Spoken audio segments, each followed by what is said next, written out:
ਵਾਹਿਗੁਰੂ ਜੀ ਕਾ ਖਾਲਸਾ ਵਾਹਿਗੁਰੂ ਜੀ ਕੀ ਫਤਿਹ।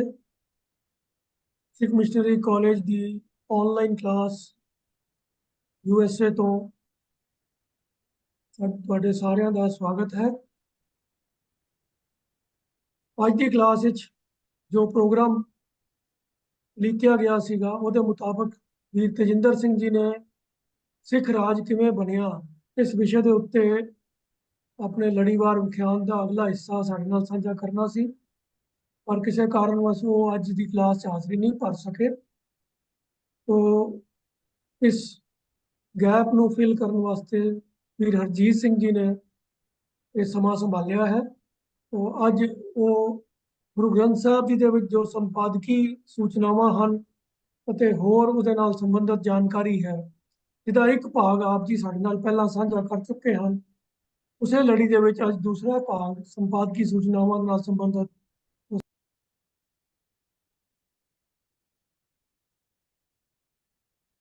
ਅੱਜ ਦੀ ਵਿਚਾਰ ਆਰੰਭ ਕਰੋ ਜੀ।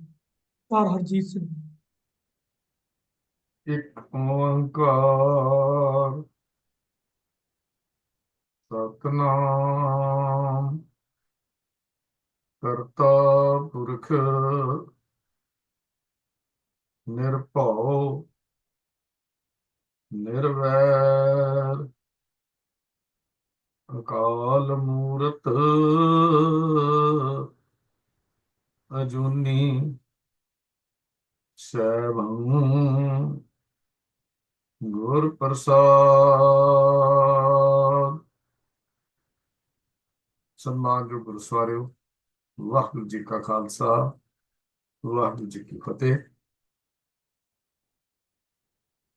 ਕੁਝ ਦਿਨ ਪਹਿਲਾਂ ਅਸੀਂ ਸ੍ਰੀ ਗੁਰੂ ਗ੍ਰੰਥ ਸਾਹਿਬ ਵਿੱਚ ਆਈਆਂ ਸੰਪਾਦਕੀ ਸੂਚਨਾ ਬਾਰੇ ਕੁਝ ਵਿਚਾਰ ਆਪ ਜੀ ਦੇ ਨਾਲ ਸਾਂਝੇ ਕੀਤੇ ਸਨ। ਜਦੋਂ ਅਸੀਂ ਉਹ ਵਿਚਾਰ ਛੱਡਿਆ ਸੀ, ਉਦੋਂ ਲਟਕਵੇਂ ਅੱਖਰਾਂ ਦੀ ਸ੍ਰੀ ਗੁਰੂ ਗ੍ਰੰਥ ਸਾਹਿਬ ਵਿੱਚ ਆਈ ਜੋ ਤਰਤੀਬ ਹੈ, ਉਹਦੀਆਂ ਵਿਚਾਰਾਂ ਅਸੀਂ ਕੀਤੀਆਂ ਸਨ। ਵਿਦਵਾਨਾਂ ਨੇ ਵੱਖ-ਵੱਖ ਵਿਚਾਰ ਇਸ ਬਾਰੇ ਦਿੱਤੇ ਹਨ। ਬਹੁਤ ਸਾਰੀਆਂ ਉਦਾਹਰਨਾਂ ਹੋਰ ਵੀ ਹਨ ਜਿਹੜੀਆਂ ਸਾਨੂੰ ਗੁਰੂ ਗ੍ਰੰਥ ਸਾਹਿਬ ਵਿੱਚੋਂ ਲਟਕਵੇਂ ਅੱਖਰਾਂ ਦੀਆਂ ਮਿਲਦੀਆਂ ਹਨ, ਜੋ ਪਿਛਲੀ ਵਾਰੀ ਅਸੀਂ ਗੱਲ ਕੀਤੀ ਸੀ। ਜਿਵੇਂ ਰਾਗ ਗੌੜੀ, ਉਹਦੇ ਥੱਲੇ ਇੱਕ ਲਿਖਿਆ ਹੋਇਆ ਹੁੰਦਾ ਹੈ, ਇਸ ਤਰ੍ਹਾਂ ਗੌੜੀ ਥੱਲੇ 2 ਲਿਖਿਆ ਹੁੰਦਾ, ਗੌੜੀ ਮਹਿਲਾ ਪੰਜਵਾਂ ਥੱਲੇ 2 ਲਿਖਿਆ ਹੈ, ਫਿਰ ਗੌੜੀ ਮਹਿਲਾ ਪੰਜਵਾਂ 3 ਲਿਖਿਆ ਹੋਇਆ, ਗੌੜੀ ਮਹਿਲਾ ਪੰਜਵਾਂ 4 ਵੀ ਲਿਖਿਆ ਮਿਲਦਾ ਹੈ। ਇਸ ਤਰ੍ਹਾਂ ਦੀਆਂ ਹੋਰ 12 ਉਦਾਹਰਨਾਂ ਹੋਰ ਵੀ ਹਨ ਗੁਰੂ ਗ੍ਰੰਥ ਸਾਹਿਬ ਦੇ ਵਿੱਚ, ਜਿਹੜੀਆਂ ਇਸ ਢੰਗ ਨਾਲ ਲਿਖੀਆਂ ਹੋਈਆਂ ਹਨ।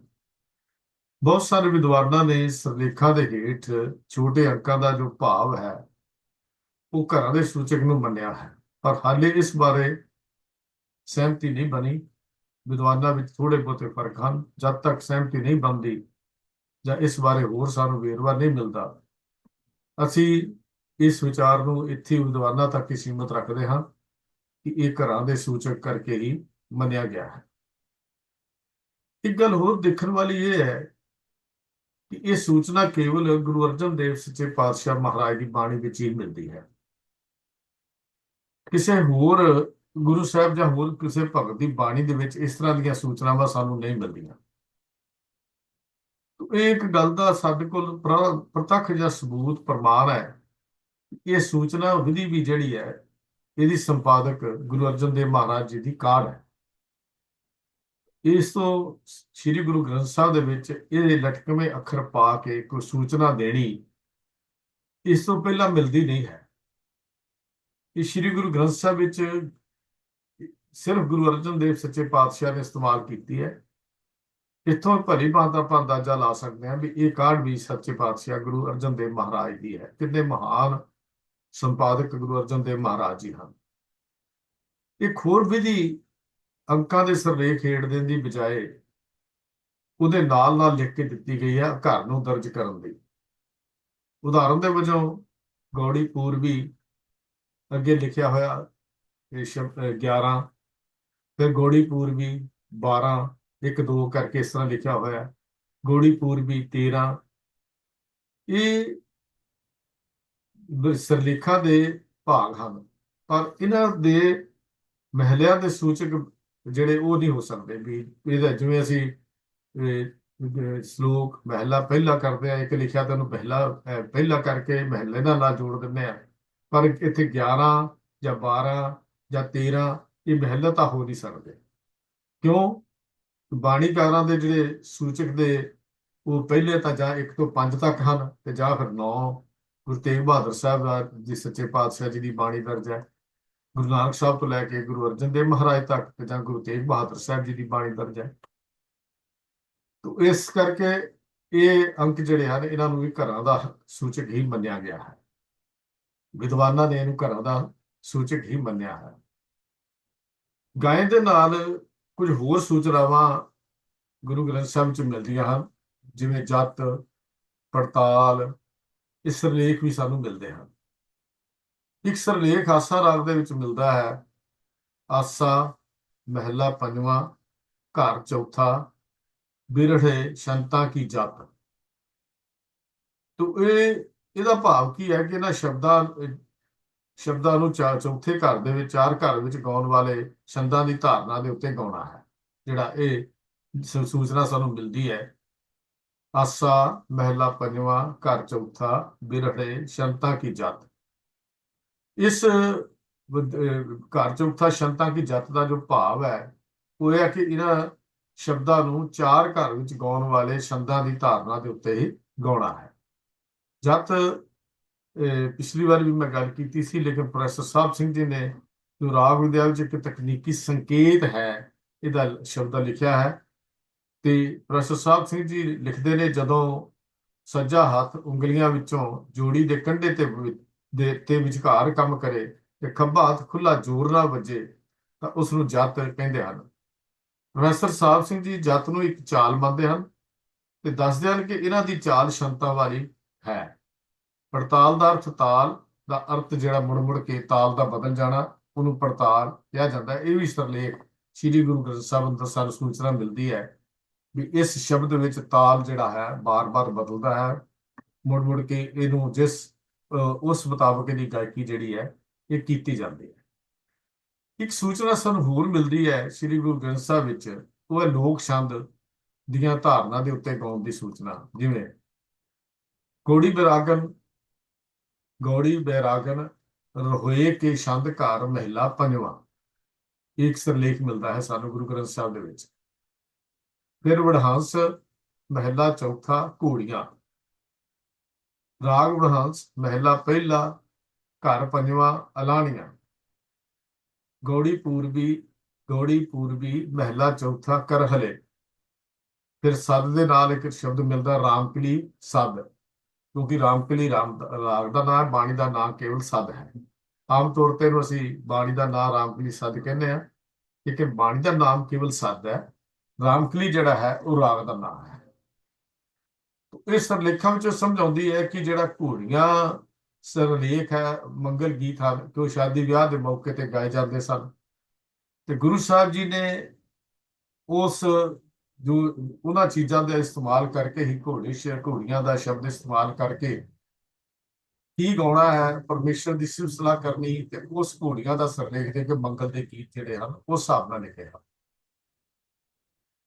ਜਦੋਂ ਕੋਈ ਇਹਦੇ ਚਲਾਣਾ ਕਰ ਜਾਂਦਾ ਸੀ ਜਾਂ ਕੋਈ ਅਫਸੋਸ ਜਾਂ ਸ਼ੌਕ ਦੇ ਗੀਤ ਹੁੰਦੇ ਸਨ, ਉਹਨੂੰ ਅਲਾਹੀਆਂ ਕਿਹਾ ਜਾਂਦਾ ਸੀ, ਜਿਹੜੇ ਮੌਤ ਦੇ ਵੇਲੇ ਲੰਬੀਆਂ ਹੇਕਾਂ ਲਾ ਕੇ ਗਾਏ ਜਾਂਦੇ ਸਨ। ਪਿਛਲੇ ਸਮੇਂ ਵਿੱਚ ਤਾਂ ਈਵਨ ਕਿਰਾਏ ਦੇ ਉੱਤੇ ਵੀ ਬੀਬੀਆਂ ਨੂੰ ਲਿਆ ਕੇ ਇਹ ਗੀਤ ਗਵਾਏ ਜਾਂਦੇ ਸਨ, ਤਾਂ ਕਿ ਰੋਣਾ ਸਿਆਪਾ ਜਿਹੜਾ ਸੀ ਕੀਤਾ ਜਾਂਦਾ ਸੀ। ਪਰ ਗੁਰੂ ਸਾਹਿਬ ਜੀ ਨੇ ਜਦੋਂ ਅਲਾਹੀਆਂ ਦਾ ਸਿਰਲੇਖ ਦੇ ਕੇ ਲਿਖਿਆ ਵੀ ਜੇ ਰੋਣਾ ਹੀ ਹੈ ਤਾਂ ਉਸ ਜੀਵ ਦੀ ਯਾਦ ਵਿੱਚ ਨਾ ਰੋ ਜਿਹੜਾ ਤਾਂ ਹੈ ਹੀ ਥੋੜ੍ਹੇ ਚਿਰ ਲਈ ਸੀ।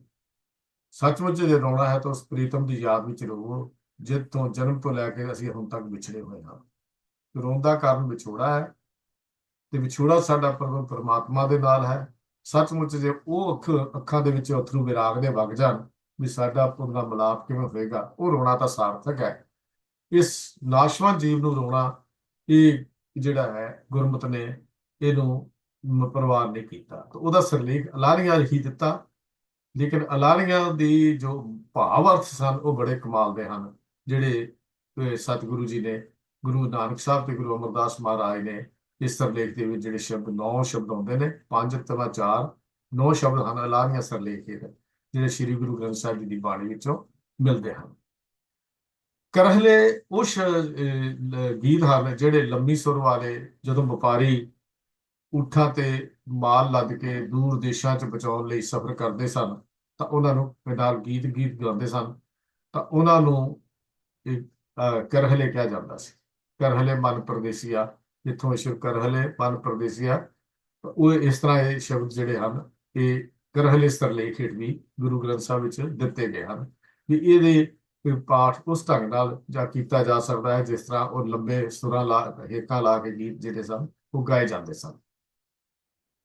ਸੱਦ ਤੇ ਰਹੁਆ, ਇਹ ਵੀ ਲੰਬੀਆਂ ਹੇਕਾਂ ਵਾਲੇ ਗੀਤਾਂ ਦੀ ਕਿਸਮ ਹੈ। ਸੱਦ ਵੀ ਤੇ ਰਹੁਆ, ਰਹੁਏ ਕੇ ਘਰ ਗਾਉਣਾ ਵੀ ਅੱਗੇ ਇੱਕ ਸਰਲੇਖ ਮਿਲਦਾ ਹੈ, ਇਹ ਵੀ ਸਾਨੂੰ ਲੰਬੀਆਂ ਹੇਕਾਂ ਵਾਲੇ ਦਿੰਦੇ ਹਨ।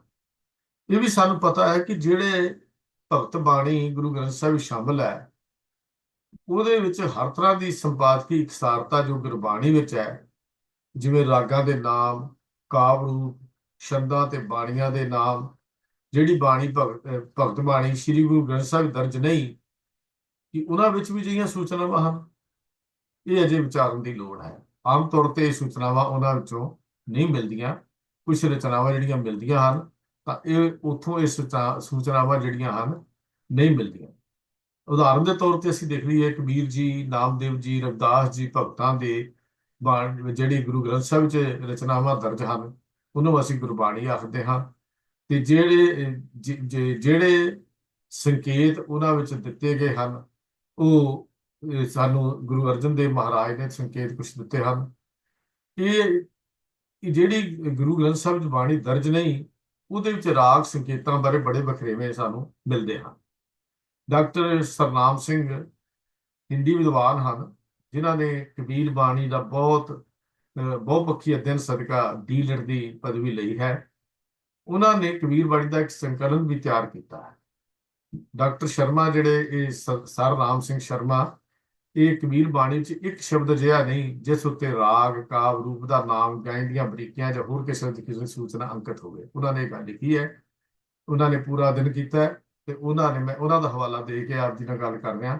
ਉਹ ਕਹਿੰਦੇ ਨੇ ਕਬੀਰ ਬਾਣੀ ਵਿੱਚ ਕੋਈ ਵੀ ਅਜਿਹਾ ਸ਼ਬਦ ਨਹੀਂ ਹੈ ਜਿੱਥੇ ਸੂਚਨਾਵਾਂ ਜਿਹੜੀਆਂ ਦਿੱਤੀਆਂ ਹੋਣ। ਇੱਥੋਂ ਇਹ ਗੱਲ ਜੀ ਸਪਸ਼ਟ ਹੁੰਦੀ ਹੈ ਕਿ ਜਿਹੜੀਆਂ ਰਚਨਾਵਾਂ ਗੁਰੂ ਗ੍ਰੰਥ ਸਾਹਿਬ 'ਚ ਗੁਰੂ ਜੀ ਨੇ ਦਰਜ ਕੀਤੀਆਂ, ਉਹਦੇ ਸਰਲੇਖ ਵੀ ਗੁਰੂ ਜੀ ਨੇ ਆਪ ਦਰਜ ਕੀਤੇ, ਡਾਲ ਦਿੱਤੇ। ਜਾਂ ਨਾਲੇ ਜਿਵੇਂ ਬਾਣੀ ਭਗਤ ਕਬੀਰ ਜੀ ਕੀ ਲਫ਼ਜ਼ ਜਿਹੜਾ ਲਿਖਿਆ, ਆਪ ਤਾਂ ਨਹੀਂ ਲਿਖਣ ਵਾਲਾ ਕਦੀ ਨਹੀਂ ਲਿਖਦਾ, ਲੇਕਿਨ ਇਹ ਗੁਰੂ ਅਰਜਨ ਦੇਵ ਮਹਾਰਾਜ ਨੇ ਹੀ ਇਹ ਸ਼ਬਦ ਜਿਹੜੇ ਸਤਿਕਾਰ ਵਜੋਂ ਉਹ ਇਸਤੇਮਾਲ ਕੀਤੇ ਹਨ। ਜਿਹੜੀ ਬਾਣੀ ਭਗਤ ਰਵਿਦਾਸ ਜੀ ਦੀ ਸ੍ਰੀ ਗੁਰੂ ਗ੍ਰੰਥ ਸਾਹਿਬ ਜੀ ਤੋਂ ਬਾਹਰ ਮਿਲਦੀ ਹੈ, ਉਹਦੇ ਜਿਹੜਾ ਰੂਪ ਹੈ ਮੁੱਖ ਰਾਗ ਸਰਲੇਖ ਤਾਂ ਹਨ, ਪਰ ਉਹਨਾਂ ਵਿੱਚ ਗਾਇਨ ਸ਼ੈਲੀ ਦੀਆਂ ਉਹ ਬਰੀਕੀਆਂ ਨਹੀਂ ਦੱਸੀਆਂ ਗਈਆਂ ਜਿਹੜੀਆਂ ਸ੍ਰੀ ਗੁਰੂ ਗ੍ਰੰਥ ਸਾਹਿਬ ਜੀ ਦੀ ਬਾਣੀ ਵਿੱਚ ਗੁਰੂ ਅਰਜਨ ਦੇਵ ਮਹਾਰਾਜ ਨੇ ਨਾਲ ਦਰਜ ਕੀਤੀਆਂ ਹਨ। ਤਾਂ ਇੱਥੇ ਇਹ ਗੱਲ ਸਮਝਣ ਦੀ ਲੋੜ ਹੈ ਕਿ ਗੁਰੂ ਅਰਜਨ ਦੇਵ ਜੀ ਨੇ ਜੋ ਬਰੀਕੀਆਂ ਸਾਨੂੰ ਦਿੱਤੀਆਂ ਹਨ ਇਹ ਸੰਪਾਦਨਾ ਦੀਆਂ, ਇਹ ਸ਼ਾਇਦ ਕਿਤੋਂ ਹੋਰ ਸਾਨੂੰ ਨਹੀਂ ਮਿਲ ਸਕਦੀਆਂ। ਇੱਕ ਅੱਧ ਥਾਂ ਤੇ ਉਸ ਦੇ ਰਾਗਾਂ ਦੇ ਕੁਝ ਸੂਚਨਾ ਬਾਹਰ ਮਿਲਦੀ ਹੈ ਭਗਤ ਰਵਿਦਾਸ ਜੀ ਦੀਆਂ ਰਚਨਾਵਾਂ ਵਿੱਚ, ਬਸ, ਤੇ ਹੋਰ ਸੂਚਨਾਵਾਂ ਨਹੀਂ ਮਿਲਦੀ। ਇੱਕ ਸ੍ਰੀ ਗੁਰੂ ਗ੍ਰੰਥ ਸਾਹਿਬ ਜੀ ਦੀ ਬਾਣੀ ਦਾ ਸਰਲੇਖ ਆਉਂਦਾ ਹੈ, ਰਾਗ ਆਸਾਵਰੀ, ਘਰ 16ਵਾਂ ਘਰ 16 ਕੇ ਮਹਿਲਾ ਚੌਥਾ, ਸੁਦੰਗ। ਸੁਦੰਗ ਦੋ ਸ਼ਬਦਾਂ ਸ਼ੁੱਧ ਅੰਗ ਦਾ ਸੰਧੀ ਜੋੜ ਹੈ ਜਾਂ ਇਹ ਮੇਲ ਹੈ। ਇਸ ਲਈ ਇੱਥੇ ਜਿਹੜਾ ਸੁਦੰਗ ਦਾ ਅਰਥ ਹੈ ਉਹ ਸ਼ੁੱਧ ਸੁਰ ਜਾਂ ਅੰਗ ਵਾਲੀ ਇਹ ਜਿਹੜੇ ਭਾਵ ਰੱਖਦਾ ਹੈ। ਸ਼ਬਦਾਰਥ ਜਿਹੜਾ ਸ਼੍ਰੋਮਣੀ ਕਮੇਟੀ ਨੇ ਜਿਹੜੇ ਲਿਖਿਆ, ਉਹਦੇ ਸੰਪਾਦਕਾਂ ਨੇ ਇਸ ਸਰਲੇਖ ਦੇ ਬਾਰੇ ਜੋ ਨਿਰਣਾ ਕੀਤਾ ਹੈ, ਉੱਥੇ ਲਿਖਦੇ ਹਨ ਕਿ ਇੱਥੇ ਆਸਾਵਰੀ ਸ਼ੁੱਧ ਅੰਗ ਵਾਲੀ ਕਰਕੇ ਆਖੀ ਗਈ ਹੈ। ਇਹ ਸੂਚਨਾ ਤਰਜ ਬਾਬਤ ਹੈ ਕਿ 16 ਤਾਲ ਇਸ ਆਸ਼ਾਵਰੀ ਸ਼ੁੱਧ ਅੰਗ ਵਿੱਚ ਇਹ ਗਾਉਣ ਵਾਲੀ ਹੈ। ਉਹਨਾਂ ਨੇ ਇਹਦਾ ਸਰਲੇਖ ਲਿਖਿਆ, ਇਹਦਾ ਭਾਵ ਇਹਦਾ ਇਹ ਹੈ ਕਿ ਆਸਾਵਰੀ ਸਰਲੇਖ ਦੇ ਨਾਲ ਜਿਹੜਾ ਹੈ ਉਹ ਲਿਖਿਆ ਗਿਆ। ਇਸ ਤੋਂ ਅੱਗੇ ਆਪਾਂ ਤੁਰਦੇ ਹਾਂ ਨਾਮਕਰਨ ਦੀ ਵਿਧੀ। ਰਚਨਾ ਵਿਸ਼ੇਸ਼ ਦੇ ਕਾਵਿ ਰੂਪ ਜਾਂ ਉਹਦੇ ਵਿਚਲੇ ਭਾਵਾਂ ਨੂੰ ਆਧਾਰ ਬਣਾ ਕੇ ਉਸ ਦਾ ਢੁਕਵਾਂ ਨਾ ਰੱਖਣਾ, ਉਹਨੂੰ ਸਿਰਲੇਖ ਦੇਣਾ ਵੀ ਸੰਪਾਦਕੀ ਕਾਰਜਾਂ ਦੇ ਵਿੱਚ ਹੀ ਗਿਣਿਆ ਜਾਂਦਾ ਹੈ। ਸੰਪਾਦਕੀ ਕਾਰਜਾਂ ਦੇ ਵਿੱਚ ਇਹ ਸ਼ਾਮਲ ਹੈ। ਸੰਪਾਦਕ ਦਾ ਕੰਮ ਇਹ ਵੀ ਹੁੰਦਾ ਹੈ ਕਿ ਉਸ ਨੂੰ ਜਿਹੜਾ ਉਹਦਾ ਨਾਮ ਠੀਕ ਹੋਣਾ ਚਾਹੀਦਾ ਹੈ, ਉਹਨੂੰ ਦੇਖਣਾ, ਕਰਨਾ, ਵਿਚਾਰਨਾ। ਜਿਸ ਤਰ੍ਹਾਂ ਮੇਰੇ ਕੋਲ ਜੋ ਸੇਵਾ ਹੈ ਸਿੱਖ ਫੁਲਵਾੜੀ ਦੀ, ਜਦੋਂ ਉਹਦੇ ਆਰਟੀਕਲ ਵੀ ਆਉਂਦੇ ਹਨ ਤਾਂ ਮੈਨੂੰ ਕਈ ਵਾਰੀ ਉਹਨਾਂ ਦੇ ਨਾਮ ਬਦਲਣੇ ਪੈਂਦੇ ਹਨ, ਕਿਉਂਕਿ ਉਹ ਸਿਰਲੇਖ ਦੇ ਨਾਲ ਸੰਬੰਧ ਨਹੀਂ ਰੱਖਦੇ ਹੁੰਦੇ, ਤਾਂ ਨਵੇਂ ਨਾਮ ਜਿਹੜੇ ਦੇਣੇ ਪੈਂਦੇ ਨੇ। ਇਸੇ ਤਰ੍ਹਾਂ ਸੰਪਾਦਕ ਜਿਹੜਾ ਹੁੰਦਾ ਹੈ, ਉਹਦੀ ਇੱਕ ਸੇਵਾ ਇਹ ਵੀ ਹੁੰਦੀ ਹੈ ਕਿ ਉਹਦਾ ਨਾਮ ਜਿਹੜਾ ਢੁਕਵਾਂ ਰੱਖਿਆ ਜਾਵੇ। ਖਾਸ ਕਰਕੇ ਉਦੋਂ ਜਦੋਂ ਮੁੱਖ ਮੂਲ ਲੇਖਕ ਨੇ ਆਪਣੇ ਕੋਲੋਂ ਕੋਈ ਸਿਰਲੇਖ ਨਾਮ ਵੀ ਦਿੱਤਾ ਹੋਵੇ, ਉਦੋਂ ਵੀ ਇੱਕ ਇਹ ਉਦੋਂ ਤਾਂ ਹੋਰ ਜ਼ਿੰਮੇਵਾਰੀ ਵੱਧ ਜਾਂਦੀ ਹੈ। ਗੁਰੂ ਅਰਜਨ ਦੇਵ ਜੀ ਦੀ ਜਿਹੜੀ ਸੰਪਾਦਕੀ ਕਲਾ ਜਾਂ ਸੰਪਾਦਕੀ ਸੂਝ ਜਾਂ ਸੰਪਾਦਕੀ ਗਿਆਨ ਹੈ, ਉਹਦਾ ਇੱਕ ਖਾਸ ਪਹਿਲੂ ਹੈ ਕਿ ਸਤਿਗੁਰੂ ਜੀ ਨੇ ਤਕਰੀਬਨ ਹਰ ਬਾਣੀ ਜਾਂ ਲੰਬੇਰੀ ਹੋਵੇ ਭਾਵੇਂ ਛੁਟੇਰੀ ਹੋਵੇ, ਉਹਨੂੰ ਢੁਕਵਾਂ ਸਿਰਲੇਖ ਵੀ ਦਿੱਤਾ ਹੈ। ਅਸੀਂ ਦੇਖਦੇ ਹਾਂ ਸ੍ਰੀ ਗੁਰੂ ਗ੍ਰੰਥ ਸਾਹਿਬ ਜੀ ਦੀ ਬਾਣੀਆਂ ਨੂੰ, ਲੰਬੇਰੀਆਂ ਬਾਣੀਆਂ ਦੇ ਉੱਤੇ ਵੀ ਸਿਰਲੇਖ ਹਨ ਤੇ ਛੋਟੀਆਂ ਬਾਣੀਆਂ ਦੇ ਉੱਤੇ ਵੀ ਸਿਰਲੇਖ ਜਿਹੜੇ ਹਨ ਉਹ ਦਿੱਤੇ ਗਏ ਹਨ। ਇਸ ਜਿਹੜਾ ਸਿਰਲੇਖ ਦਾ ਜਾਂ ਨਾਮਕਰਨ ਦਾ ਜਿਹੜਾ ਆਧਾਰ ਹੈ, ਕਦੀ ਕਿਸੇ ਛੰਦ ਜਾਂ ਕਾਵਿ ਰੂਪ ਦੀਆਂ ਰੂੜੀਆਂ ਹਨ, ਕਦੀ ਉਸ ਵਿਚਾਰਾਂ ਦਾ ਕੇਂਦਰੀ ਭਾਵ, ਕੇਂਦਰੀ ਵਿਚਾਰ, ਤੇ ਕਦੀ ਕੁਝ ਹੋਰ ਨਾਮ ਜਿਹੜੇ ਗੁਰੂ ਸਾਹਿਬ ਜੀ ਨੇ ਵੀ ਦਿੱਤੇ ਹਨ। ਜਿਵੇਂ ਉਦਾਹਰਨ ਦੇ ਤੌਰ ਤੇ ਸੋ ਦਰ, ਫਿਰ ਸੋਹਿਲਾ, ਸੁਖਮਨੀ, ਆਨੰਦ, ਓੰਕਾਰ, ਸਿੱਧ ਗੋਸ਼ਟ, ਇਹ ਬਾਣੀ ਦੇ ਸਿਰਲੇਖ ਸਾਨੂੰ ਮਿਲਦੇ ਹਨ, ਜਿਹੜੀ ਕੁਝ ਪਹਿਲਾਂ ਵੀ ਦਿੱਤੇ ਗਏ ਹੋਣਗੇ ਤੇ ਕੁਝ ਸਿਰਲੇਖ ਗੁਰੂ ਅਰਜਨ ਦੇਵ ਮਹਾਰਾਜ ਨੇ ਦਿੱਤੇ ਹਨ। ਇਹਨਾਂ ਸਿਰਲੇਖਾਂ ਦਾ ਜਿਹੜਾ ਆਧਾਰ ਹੈ, ਬਹੁਤ ਵਾਰੀ ਇਹ ਕਿਸੇ ਸ਼ਬਦ ਦੀ ਪਹਿਲੀ ਅੰਬ ਵਾਲੀ ਜਾਂ ਅਖੀਰਲੀ ਤੁਕ ਦੇ ਵਿੱਚ ਸ਼ਬਦ ਮਿਲ ਜਾਂਦਾ ਹੈ। ਜਿਵੇਂ ਸੋਦਰ ਦੀ ਗੱਲ ਕਰੀਏ, ਸੋ ਦਰ, ਅਸੀਂ ਪੜ੍ਹਦੇ ਹਾਂ ਸੋ ਦਰ ਤੇਰਾ ਕਿਹਾ ਸੋ ਕਰ ਕਿਹਾ, ਇਹ ਸੋ ਦਰ ਸਰ ਜਿਹੜਾ ਸੀ ਉੱਥੋਂ ਸਿਰਲੇਖ ਜਿਹੜਾ ਲੈ ਲਿਆ ਗਿਆ। ਬਾਣੀ ਜਿਹੜੀ ਪਹਿਲੀ, ਜਿਹਨੂੰ ਅਸੀਂ ਰਹਿਰਾਸ ਕਹਿੰਦੇ ਆ, ਇਹਦਾ ਨਾਮ ਪਹਿਲਾਂ ਸੋਦਰ ਹੀ ਸੀ। 4-5 ਸ਼ਬਦ ਸੋਦਰ ਦੇ, 4 ਸ਼ਬਦ ਸੋ ਪੁਰਖ ਸੀ। ਸੋਦਰ ਸਿਰਲੇਖ ਹੇਠ 5 ਸ਼ਬਦ ਤੇ ਸੋ ਪੁਰਖ ਸਿਰਲੇਖ ਹੇਠ 4 ਸ਼ਬਦ। ਰਹਿਰਾਸ ਨਾਮ ਕਦੋਂ ਬਣਿਆ, ਇਹ ਵੀ ਜਿਹੜਾ ਹਰ ਕੀਰਤ ਹਮਰੀ ਰਹਿਰਾਸ ਤੋਂ ਹੀ ਆਇਆ ਜਾਪਦਾ ਹੈ, ਤਾਂ ਉੱਥੋਂ ਇਹ ਨਾਮ ਜਿਹੜਾ, ਹਾਲਾਂਕਿ ਇਸ ਸਿਰਲੇਖ ਸਾਨੂੰ ਗੁਰੂ ਗ੍ਰੰਥ ਸਾਹਿਬ ਵਿੱਚ ਨਹੀਂ ਮਿਲਦਾ, ਤਾਂ ਇਹ ਇਸ ਵਾਸਤੇ ਇਸ ਸੋਦਰ ਦਾ ਸਿਰਲੇਖ ਸਾਨੂੰ ਉੱਥੇ ਮਿਲਦਾ ਹੈ। ਜਿਵੇਂ ਸੋਹਿਲਾ ਬਾਣੀ ਦਾ ਜਿਹੜਾ ਨਾਮ ਹੈ, ਉਹ ਤਿਤ ਕਰ ਗਾਵੋ ਸੋਹਿਲਾ ਸਿਮਰੋ ਸਿਰਜਣਹਾਰ, ਤੇ ਉੱਥੋਂ ਦੇ ਇਹ ਸ਼ਬਦ ਸੋਹਿਲਾ ਚੁੱਕ ਕੇ ਇਹ ਨਾਮ ਦਿੱਤਾ ਗਿਆ। ਇਸੇ ਤਰ੍ਹਾਂ ਸੁਖਮਨੀ ਦਾ ਨਾਮ ਹੈ, ਸੁਖਮਨੀ, ਸੁਖ ਅੰਮ੍ਰਿਤ ਪ੍ਰਭ ਨਾਮ, ਉੱਥੋਂ ਨਾਮ ਲੱਗਿਆ। ਤਾਂ ਇਹ ਓੰਕਾਰ ਜਿਹੜੀ ਬਾਣੀ ਹੈ, ਉਹਦਾ ਨਾਮ ਓੰਕਾਰ ਬ੍ਰਹਮਾ ਉਤਪਤ ਤੋਂ ਲਿਆ ਗਿਆ। ਓੰਕਾਰ ਤੇ ਸਿੱਧ ਗੋਸ਼ਟ ਗੁਰੂ ਨਾਨਕ ਸਾਹਿਬ ਦੀਆਂ ਬਾਣੀਆਂ ਹਨ। ਆਨੰਦ ਬਾਣੀ ਗੁਰੂ ਅਮਰਦਾਸ ਮਹਾਰਾਜ ਦੀ ਹੈ, ਸੁਖਮਨੀ ਗੁਰੂ ਅਰਜਨ ਦੇਵ ਜੀ ਦੀ ਹੈ। ਇਹ ਸੋਦਰ ਤੇ ਜਿਹੜਾ ਸੋਹਿਲਾ ਹੈ, ਇਹ ਸੰਪਾਦਿਤ ਬਾਣੀਆਂ ਹਨ। ਹੁਣ ਥੋੜਾ ਜਿਹਾ ਇੱਥੇ ਗੱਲ ਕਰਨ ਲੱਗਾ ਕਿ ਜਿਹੜੀਆਂ ਬਾਣੀਆਂ ਦੇ ਸਿਰਲੇਖ ਮਿਲਦੇ ਹਨ, ਸਿੱਧ ਗੋਸ਼ਟ ਗੁਰੂ ਨਾਨਕ ਸਾਹਿਬ ਨੇ ਦਿੱਤਾ ਹੋਵੇਗਾ, ਆਨੰਦ ਨਾਮ ਵੀ ਗੁਰੂ ਅਮਰਦਾਸ ਜੀ ਨੇ ਦਿੱਤਾ ਹੋਵੇਗਾ, ਪਰ ਜਿਹੜਾ ਸਿਰਲੇਖ ਸੋਦਰ ਤੇ ਸੋਹਿਲਾ ਹੈ, ਕਿਉਂਕਿ ਇਹਦੇ ਤਾਂ ਵੱਖਰੇ ਵੱਖਰੇ ਸ਼ਬਦ ਨੇ, ਇਹ ਸੰਪਾਦਿਤ ਬਾਣੀਆਂ ਹਨ, ਜਿਹੜੀਆਂ ਗੁਰੂ ਅਰਜਨ ਦੇਵ ਜੀ ਨੇ ਸੰਪਾਦਨਾ ਕਰਕੇ ਇਸ ਢੰਗ ਨਾਲ ਇਹ ਲਿਖਾਈਆਂ। ਤੋਂ ਪੱਕੀ ਗੱਲ ਹੈ ਕਿ ਗੁਰੂ ਅਰਜਨ ਦੇਵ ਜੀ ਨੇ ਇਹ ਸੰਪਾਦਨ ਕੀਤੀਆਂ, ਤੇ ਇਹਨਾਂ ਦਾ ਜਿਹੜਾ ਕਰਮ, ਜਿਹੜਾ ਲਿਖਣ ਦਾ ਢੰਗ ਹੈ, ਉਹ ਬਾਣੀ ਕਾਰ ਦੇ ਅਨੁਸਾਰ ਹੈ। ਪਹਿਲੇ ਗੁਰੂ ਨਾਨਕ ਸਾਹਿਬ ਦੀ, ਫਿਰ ਤਾਂ ਤੀਜੇ, ਫਿਰ ਚੌਥੇ, ਪੰਜਵੇਂ, ਇਸ ਹਿਸਾਬ ਨਾਲ ਹੈ। ਸੋਦਰ ਦੇ 9 ਸ਼ਬਦਾਂ ਵਿੱਚੋਂ 7 ਰਾਗ ਆਸਾ ਵਿੱਚੋਂ ਤੇ 2 ਗੁਜਰੀ ਦੇ ਵਿੱਚੋਂ ਹਨ। ਇਸ ਤਰ੍ਹਾਂ ਸੋਹਿਲਾ ਬਾਣੀ ਦੇ 5 ਸ਼ਬਦ, 1 ਸ਼ਬਦ ਰਾਗ ਆਸਾ ਵਿੱਚ, 1 ਗੌੜੀ ਦੀਪਕੀ ਵਿੱਚੋਂ, 1 ਧਨਾਸਰੀ ਤੇ 2 ਗੌੜੀ ਪੂਰਬੀ ਵਿੱਚੋਂ ਹਨ। ਇਹਨਾਂ ਦੋਹਾਂ ਬਾਣੀਆਂ ਦੇ ਸੰਪਾਦਿਤ ਹੋਣ ਦੀ ਜਿਹੜੀ ਕਲਾ ਹੈ, ਇਹ ਗੁਰੂ ਅਰਜਨ ਦੇਵ ਮਹਾਰਾਜ ਸੱਚੇ ਪਾਤਸ਼ਾਹ ਜੀ ਦੀ ਆਪਣੀ ਵਰਤਾਈ ਹੋਈ ਹੈ। ਇਹਨਾਂ ਵਿੱਚੋਂ ਅਸੀਂ ਸਾਨੂੰ ਬਾਣੀ ਮਿਲਦੀ ਹੈ ਪੱਟੀ, ਇੱਕ ਬਾਣੀ ਮਿਲਦੀ ਹੈ 52 ਅੱਖਰੀ। ਉਹ ਅਜਿਹੀਆਂ ਬਾਣੀਆਂ ਹਨ ਜਿਨ੍ਹਾਂ ਦੇ ਆਧਾਰ ਅਸੀਂ ਗੁਰਮੁਖੀ ਜਾਂ ਦੇਵਨਾਗਰੀ ਦੇ ਜਿਹੜੇ ਵਰਣਮਾਲਾ ਹੈ ਉਹਦੇ ਵਿੱਚੋਂ ਮਿਲਦੇ ਹਨ, ਆਧਾਰ ਉਹ ਹਨ। ਵਿਸ਼ਵਾਸ ਨਾਲ ਤਾਂ ਇਹ ਨਹੀਂ ਕਿਹਾ ਜਾ ਸਕਦਾ ਕਿ ਇਹਨਾਂ ਬਾਣੀਆਂ ਦੇ ਸਿਰਲੇਖ ਵੀ ਗੁਰੂ ਅਰਜਨ ਦੇਵ ਜੀ ਨੇ ਦਿੱਤੇ ਹੋਣਗੇ, ਪਰ ਜਾਂ ਇਹ ਸਿਰਲੇਖ ਪਹਿਲਾਂ ਵੀ ਨਿਸ਼ਚਿਤ ਹੋਣਗੇ, ਇਹ ਗੱਲ ਅਜੇ ਤੱਕ ਵੀ ਕੋਈ ਪੂਰੇ ਵਿਦਵਾਨਾਂ ਨੇ ਅਜੇ ਤੱਕ ਸਹਿਮਤੀ ਨਹੀਂ ਦਿੱਤੀ।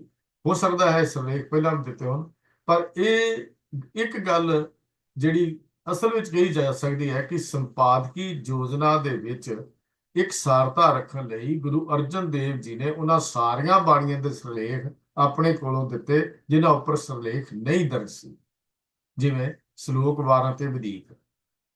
ਉਹ ਇੱਕ ਅਜਿਹਾ ਸਿਰਲੇਖ ਹੈ ਜੋ ਵਿਸ਼ਵਾਸ ਨਾਲ ਹੀ ਅਸੀਂ ਗੱਲ ਕਹਿ ਸਕਦੇ ਹਾਂ ਕਿ ਜਿਸ ਸਿਰਲੇਖ ਦੇ ਵਿੱਚ ਜਿਹੜਾ ਸਿਰਲੇਖ ਗੁਰੂ ਅਰਜਨ ਦੇਵ ਮਹਾਰਾਜ ਸੱਚੇ ਪਾਤਸ਼ਾਹ ਜੀ ਨੇ ਦਿੱਤਾ ਹੈ। ਕਿਉਂ?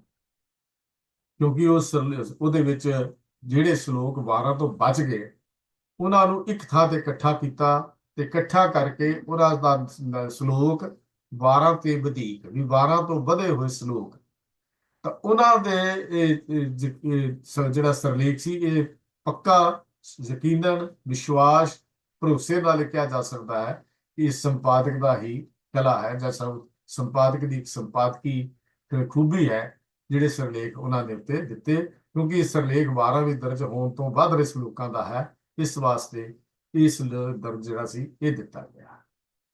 ਹੁਣ ਥੋੜਾ ਜਿਹਾ ਅਸੀਂ ਇਸ ਤੋਂ ਅੱਗੇ ਚੱਲਦੇ ਹਾਂ। ਸ੍ਰੀ ਗੁਰੂ ਗ੍ਰੰਥ ਸਾਹਿਬ ਦੇ ਵਿੱਚ ਅੰਕ ਵਿਧੀ ਬੜੀ ਕਮਾਲ ਦੀ ਹੈ, ਜਿੱਥੇ ਮੈਂ ਹੈਰਾਨ ਹੋ ਜਾਂਦਾ। ਫਿਰ ਅੰਕ ਵਿਧੀ ਵੀ ਕਮਾਲ ਦੀ ਹੈ ਔਰ ਸ੍ਰੀ ਗੁਰੂ ਗ੍ਰੰਥ ਸਾਹਿਬ ਵਿੱਚ ਆਏ ਅੰਕਾਂ ਦੀ ਖਾਸ ਮਹੱਤਤਾ ਵੀ ਹੈ। ਇਹ ਅੰਕ ਦੋ ਪ੍ਰਕਾਰ ਦੇ ਹਨ।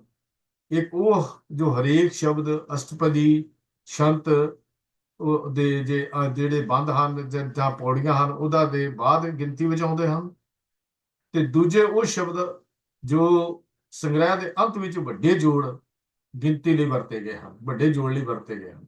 ਜਿਵੇਂ ਉਦਾਹਰਨ ਦੇ ਤੌਰ ਤੇ ਇਹ 370 ਅੰਕ ਸ੍ਰੀ ਗੁਰੂ ਗ੍ਰੰਥ ਸਾਹਿਬ ਜੀ ਦਾ ਜਦੋਂ ਅਸੀਂ ਦੇਖਦੇ ਹਾਂ 370 ਅੰਕ ਸ੍ਰੀ ਗੁਰੂ ਗ੍ਰੰਥ ਸਾਹਿਬ ਦਾ ਪੰਨਾ 370, ਤਾਂ ਉੱਥੇ ਲਿਖਿਆ ਹੋਇਆ ਰਾਗ ਆਸਾ ਘਰ ਦੂਜਾ ਮਹਿਲਾ ਪੰਜਵਾਂ ਇਹ ਸਿਰਲੇਖ ਹੈ।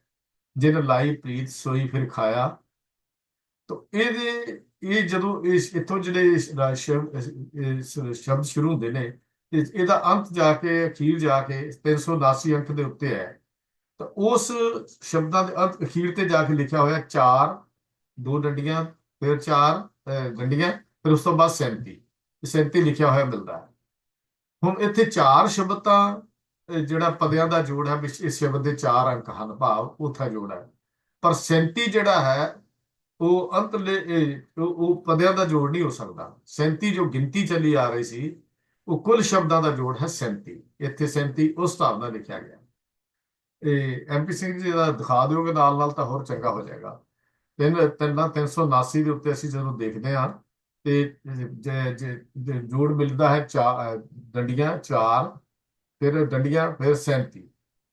ਤਾਂ 37 4 ਸ਼ਬਦ ਤਾਂ ਸਾਨੂੰ ਸਮਝ ਆ ਗਈ ਕਿ ਇਹ ਅਸੀਂ ਦੇਖਾਂਗੇ ਇੱਥੇ 4 ਸ਼ਬਦ ਦੀ ਸਾਨੂੰ ਸਮਝ ਆ ਗਈ ਕਿ ਉਹ ਸ਼ਬਦ ਜਿਹੜਾ ਹੈ ਉਹ ਇਸ ਸ਼ਬਦ ਦਾ ਹੈ।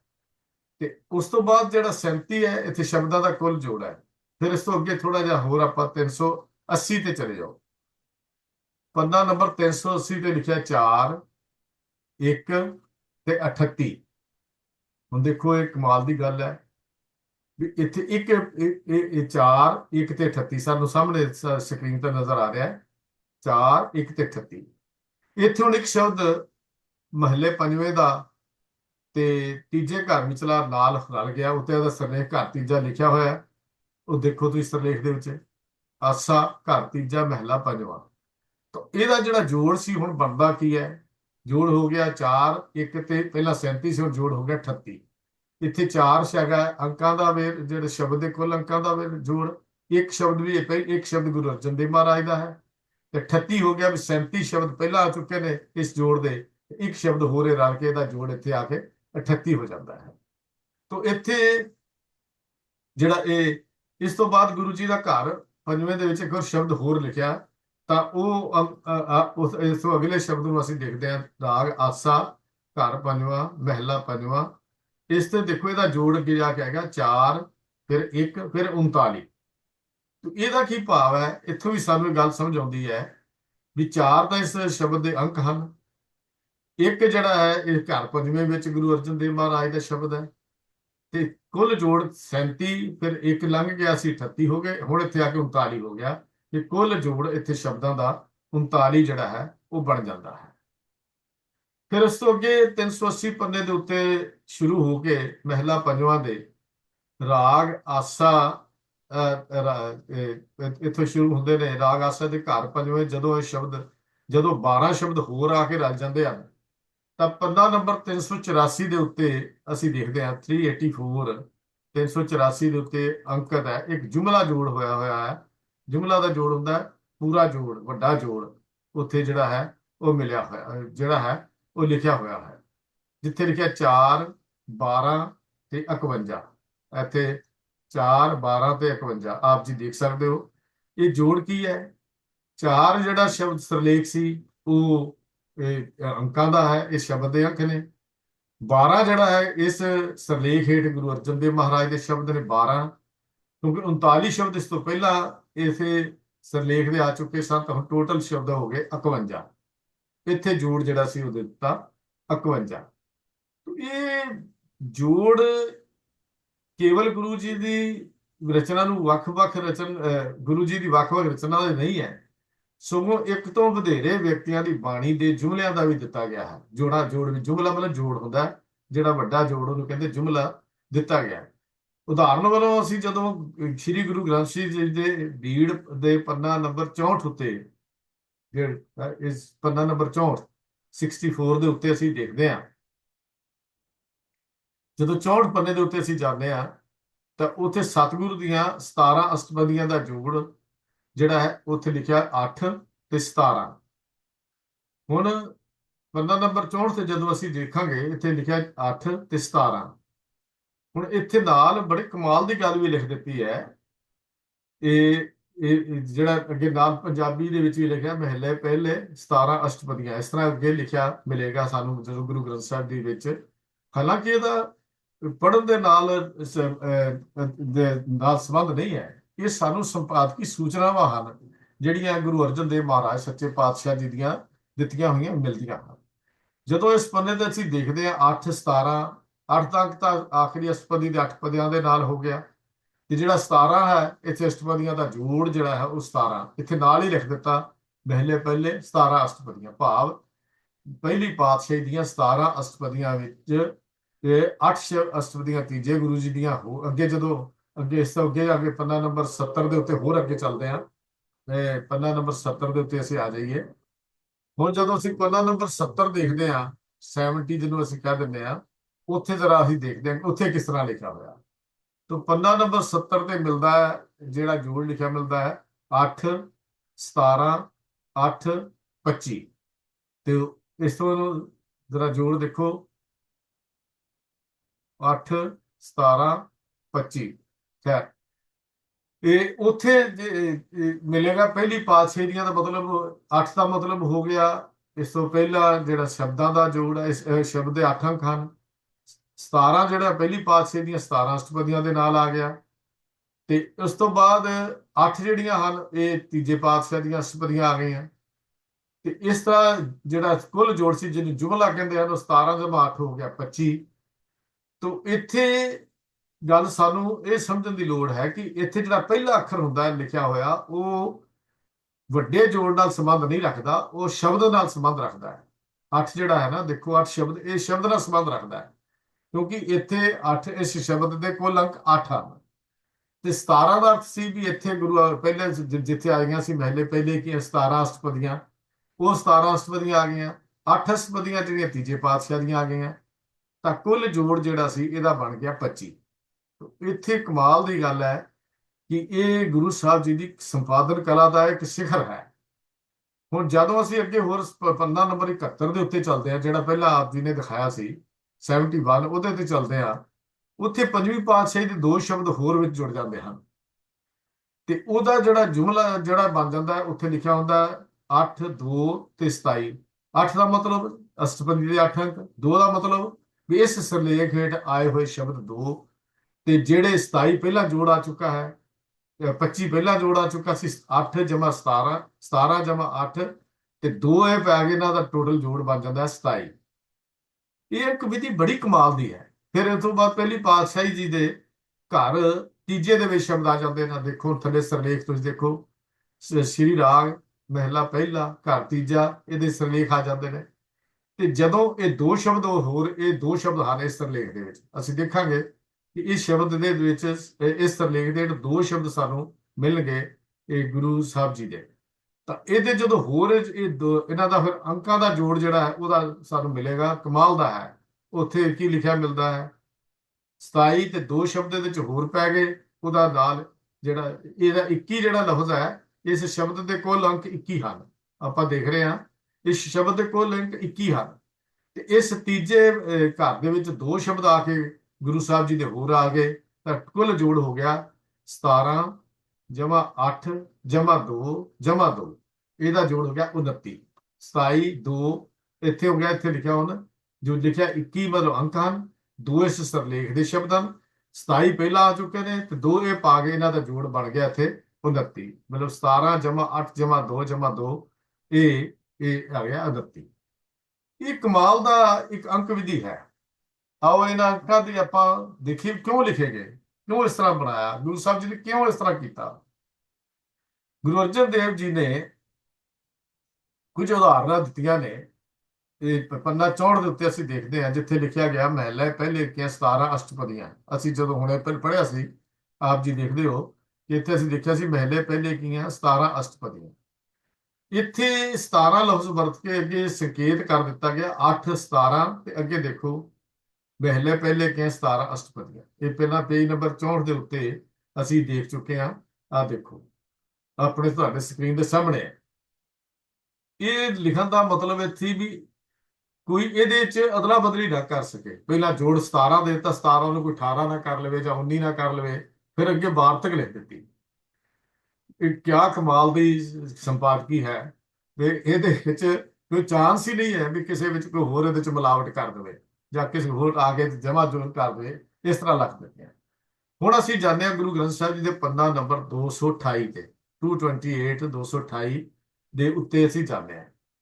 ਉੱਥੇ ਰਾਗ ਗੌੜੀ, ਇਸ ਰਾਗ ਗੌੜੀ 228 ਅੰਕ ਦੇ ਉੱਤੇ ਰਾਗ ਗੌੜੀ 16 ਅਸ਼ਟਪਦੀਆਂ ਪੂਰੀਆਂ ਕਰਕੇ, ਸੰਪੂਰਨ ਕਰਕੇ ਅਖੀਰ ਉੱਤੇ ਅੰਕ ਲਿਖ 16 ਦੇ ਕੇ ਇੱਕ ਗੱਲ ਸਪਸ਼ਟ ਕਰ ਦਿੱਤੀ 8 ਤੇ 16। ਤੁਸੀਂ ਦੇਖੋ ਦੇ ਬ੍ਰੈਕਟ 'ਚ ਲਿਖਿਆ ਮਿਲੇਗਾ ਤੁਹਾਨੂੰ 8 ਤੇ 16, ਪੰਨਾ ਨੰਬਰ 228। ਆ ਦੇਖੋ 8 ਦਾ ਮਤਲਬ ਅਸ਼ਟਪਦੀ, 8 ਦੇ ਅੰਕ ਵਾਲੀ ਆ ਗਏ। ਇੱਥੇ 16 ਅਸ਼ਟਪਦੀਆਂ ਸਿਰਲੇਖ ਦੀਆਂ ਹਨ, ਤਾਂ ਨਾਲ ਅੱਗੇ ਉਹ ਲਿਖ ਦਿੱਤਾ 16 ਅਸ਼ਟਪਦੀਆਂ ਗਵਾਰਰੀ ਗੌੜੀ ਕੀਆਂ। ਵੀ ਇੱਥੇ ਇਸ ਰਾਗ ਦੀਆਂ 16 ਅਸ਼ਟਪਦੀਆਂ ਇਸ ਰਾਗ ਦੇ ਵਿੱਚ ਆ ਗਈਆਂ। ਹੁਣ ਇਹਦਾ ਮਤਲਬ ਸੀ ਕਿ 16 ਨੂੰ ਕੋਈ 19 ਨਹੀਂ ਕਰ ਸਕਦਾ, 16 ਨੂੰ ਕੋਈ 17 ਨਹੀਂ ਕਰ ਸਕਦਾ, ਵਾਰਤਕ ਨਾ ਲਿਖੀ। ਇਹ ਸਾਨੂੰ ਸਮਝਣ ਲਈ ਹੈ, ਹਾਲਾਂਕਿ ਇਹਦਾ ਬਾਣੀ ਨਾਲ ਸੰਬੰਧ ਨਹੀਂ ਹੈ, ਇਹ ਸੰਪਾਦਕੀ ਨਾਲ ਸੰਬੰਧ ਹੈ। ਗੁਰੂ ਅਰਜਨ ਦੇਵ ਸੱਚੇ ਪਾਤਸ਼ਾਹ ਜੀ ਦਾ ਇਹ ਸ਼ਬਦ ਨਾਲ ਸੰਬੰਧ ਨਹੀਂ ਹੈ। ਇਹ ਸਾਨੂੰ ਸਮਝਾਉਣ ਲਈ ਹੈ ਵੀ ਇਹਦੇ ਵਿੱਚ ਕੋਈ ਹੋਰ ਅਦਲਾ ਬਦਲੀ ਜਾਂ ਹੋਰ ਕੋਈ ਚੇਂਜ ਜਿਹੜੀ ਹੈ ਉਹ ਨਾ ਕਰ ਸਕੇ। ਇਹ ਇੱਕ ਵਿਧੀ ਹੈ ਜਿਹੜੀ ਗੁਰੂ ਪਾਤਸ਼ਾਹ ਜੀ ਨੇ ਸਾਨੂੰ ਦਰਜ ਕੀਤੀ ਹੈ, ਔਰ ਸੰਪਾਦਕੀ ਸੂਚਨਾਵਾਂ ਜਿਹੜੀਆਂ ਗੁਰੂ ਸਾਹਿਬ ਨੇ ਦਿੱਤੀਆਂ ਕਮਾਲ ਦੀਆਂ ਹਨ। ਹੋਰ ਅੱਗੇ ਚਲੋ ਪੰਨਾ ਨੰਬਰ 330 ਜਿੱਥੇ ਭਗਤ ਕਬੀਰ ਜੀ ਦੇ ਸ਼ਬਦਾਂ ਦਾ ਸੰਗ੍ਰਹਿ ਚੱਲ ਰਿਹਾ ਹੈ। 330 ਦੇ ਰਾਗ ਗੌੜੀ ਦੇ ਵਿੱਚ ਕਬੀਰ ਜੀ ਦੇ ਸ਼ਬਦਾਂ ਦੇ ਉੱਤੇ ਅਖੀਰ ਦੇ ਉੱਤੇ ਅੰਕ 35 ਲਿਖ ਕੇ ਫਿਰ ਇਬਾਰਤ ਲਿਖੀ ਹੈ। ਪੰਨਾ ਨੰਬਰ 330 ਦੇ ਉੱਤੇ 330 ਦੇ ਉੱਤੇ ਲਿਖਿਆ 2 35, ਫਿਰ ਲਿਖਿਆ ਗੌੜੀ ਗਵਾਰੀ ਦੇ ਪੈਂਦੇ ਪਦੇ 35।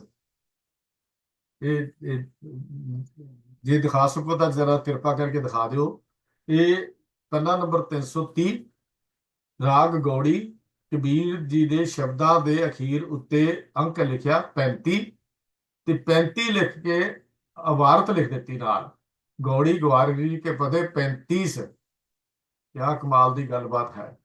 देखो, दो दो सरलेख शब्द ਦੇ ਦੋ ਅੰਕ ਹਨ, 35 ਇੱਥੇ ਸ਼ਬਦਾਂ ਦਾ ਜੋੜ ਹੈ ਇਸ ਸਰਲੇਖ ਹਟਾਏ ਹੋਏ, ਤੇ ਇੱਥੇ ਨਾਲ ਜੋੜ ਕੁੱਲ ਜੋੜ ਲਿਖ ਦਿੱਤਾ ਗੌੜੀ ਗਵਾਰਦੀ ਦੇ ਪਦੇ 35। ਤਾਂ 35 ਦਾ ਮਤਲਬ ਇਹ ਹੈ ਵੀ ਇਹਦੇ ਵਿੱਚ ਹੁਣ 36 ਨਹੀਂ ਬਣ ਸਕਦੇ, ਨਾ ਕੋਈ ਹੇਰਾਫੇਰੀ ਇਹ 'ਚ ਕੀਤੀ ਜਾ ਸਕਦੀ ਹੈ। ਹੁਣ ਇਹਨਾਂ ਅੰਕਾਂ ਦਾ ਫਾਇਦਾ ਕੀ ਹੋਇਆ, ਲਾਭ ਕੀ ਹੋਇਆ, ਥੋੜਾ ਜਿਹਾ ਇਹ ਵੀ ਆਪਾਂ ਗੱਲ ਕਰ ਲਈਏ। ਇਹਨਾਂ ਅੰਕਾਂ ਦਾ ਇੱਕ ਲਾਭ ਤਾਂ ਇਹ ਹੈ ਕਿ ਸ੍ਰੀ ਗੁਰੂ ਗ੍ਰੰਥ ਸਾਹਿਬ ਵਿੱਚ ਸ਼ਬਦ ਲੱਭਣ ਦੇ ਲਈ ਸਹੂਲਤ ਹੋ ਜਾਂਦੀ ਹੈ, ਤੇ ਦੂਜਾ ਇਹ ਹੈ ਵੀ ਕਿਸੇ ਵੱਲੋਂ ਇਸ ਪਿੱਛੋਂ ਕੋਈ ਵਾਧਾ ਘਾਟਾ ਕਰਨ ਦੀ ਕੋਈ ਗੁੰਜਾਇਸ਼ ਨਾ ਰਵੇ। ਇਹ ਅੰਕ ਵਿਧੀ ਦਾ ਇਹ ਫਾਇਦਾ ਹੋਇਆ। ਜਿਹੜੀ ਅੰਕ ਵਿਧੀ ਗੁਰੂ ਸਾਹਿਬ ਜੀ ਨੇ ਦਿੱਤੀ, ਇਹ ਗੁੰਜਾਇਸ਼ ਹੀ ਨਹੀਂ ਰਹਿੰਦੀ, ਕਿਉਂਕਿ ਲਿਖੀ ਇਸ ਹਿਸਾਬ ਨਾਲ ਦਿੱਤਾ। ਹੁਣ ਇਹਦੇ 'ਚ ਸਾਰੀ ਵਾਰਤਕ ਕੌਣ ਕੱਟੇਗਾ, ਕੌਣ ਛੇੜੇਗਾ, ਇਹ ਤਾਂ ਸਬੂਤ ਇਸ ਗੱਲ ਤੋਂ ਵੀ ਸਾਨੂੰ ਮਿਲ ਜਾਂਦਾ ਹੈ ਕਿ ਲਿਖਤੀ ਬੀੜਾਂ ਵਿੱਚ ਕੋਈ ਸ਼ਬਦਾਂ ਦਾ ਵਾਧਾ ਘਾਟਾ ਕਰਨ ਵਾਲੇ ਲੋਕ ਇਹ ਵਾਧਾ ਸ਼ਲੋਕ ਮਹਿਲਾ ਪੰਜਵਾਂ 13 ਕੀਤਾ ਜਾਤੋਂ ਨਾ ਹੀ ਤੋਂ ਬਾਅਦ ਹੀ ਕਰ ਸਕੇ ਹਨ।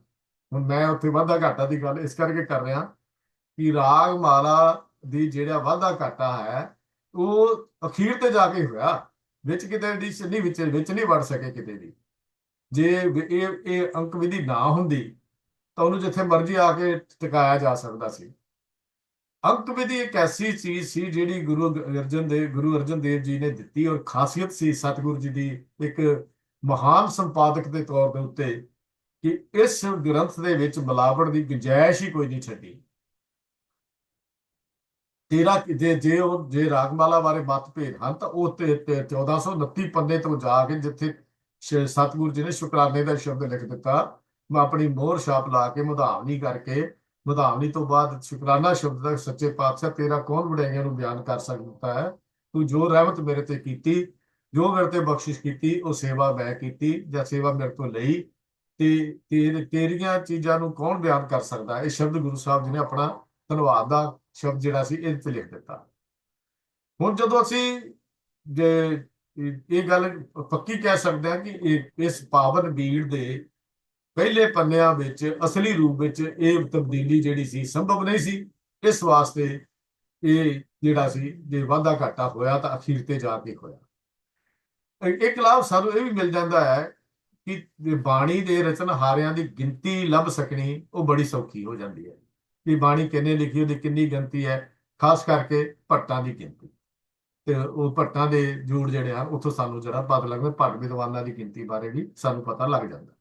ਅੰਕ ਵਿਧੀ ਦੀ ਇੰਨੀ ਮਹਾਨਤਾ ਹੈ ਜਿਹੜੀ ਅਸੀਂ ਸ਼ਾਇਦ ਨਹੀਂ ਸਮਝਦੇ ਅੰਕ ਵਿਧੀ ਨੂੰ, ਔਰ ਇਹ ਸੰਪਾਦਕੀ ਗੁਰੂ ਅਰਜਨ ਦੇਵ ਮਹਾਰਾਜ ਦੀ ਕਮਾਲ ਦੀ ਹੈ।